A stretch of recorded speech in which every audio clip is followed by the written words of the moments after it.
I was in 4th grade. And we walked in and they did the glucose check, and it came back over 500. And the pediatrician came in and her jaw just dropped. Our whole world had changed right then, in that 1 minute when they told us his diagnosis. Everything changed. From that moment on, we were on that roller coaster ride of right to the hospital and staying in the hospital. My mom told me that my brother was in the hospital, and I just got really sad and scared. I couldn't bear to see my brother like that. Hard at the beginning. I wasn't really afraid of the shots at first when I saw the needle, but finger sticks scared me to death. It was really hard to tell them that all of a sudden, 2 hours ago you were a normal kid, and now you're not at all. And it's really not going to be normal again. It was like having a baby again. You were up many times during the night checking him. He wasn't rested. We weren't rested. It's one of those diseases, unfortunately, that people do not understand what it means when a child goes low. And they also don't understand what it means when a child goes high, that you can't tax their body. Depending on if you're having a good or bad day, highs or lows, you have to 10 so times, you have to check breakfast, lunch, dinner. Anytime you're about to eat a snack, you have to check.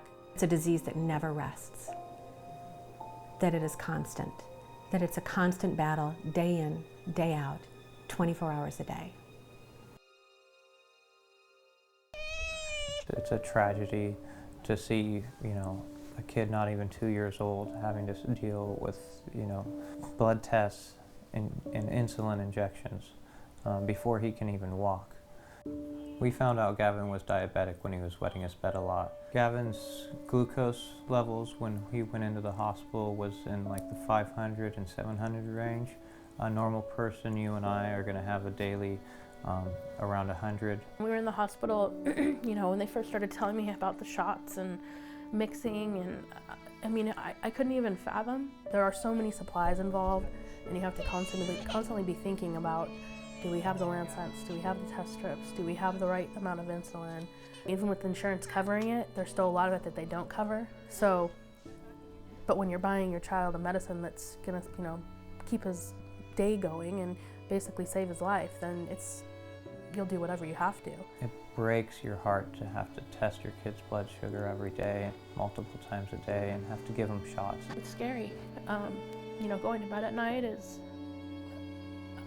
I don't want to sleep sometimes because his numbers can change so rapidly, and like last night, for instance, he was in the 50s, and it's just really hard. And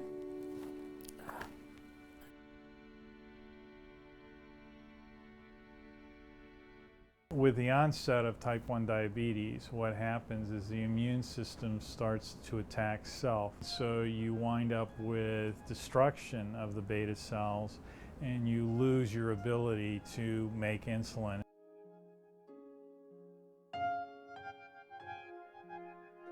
We're going to come up with a lot of approaches towards treating type 1 diabetes that make the lives of type 1 diabetics far better.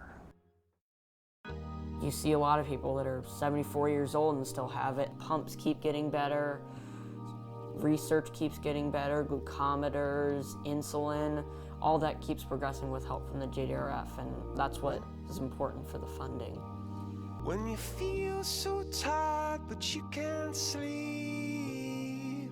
I'm concerned about what Jack's life will be in the future, about his eyesight, concerned about his digestive system, concerned about, losing limbs. And the tears come streaming down your face. We call him our little trooper because he's just hung in there.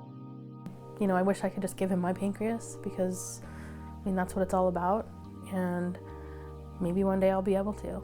If there's a cure, you won't have to worry about that.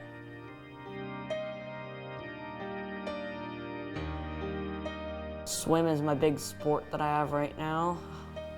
I'm working to just get that much closer to my junior Olympic time. When I'm in the pool, it's just head down, keep going. Lights will guide you home. right here I have hope, and I know that we're going to be able to stick it out. We're going to be able to hold on.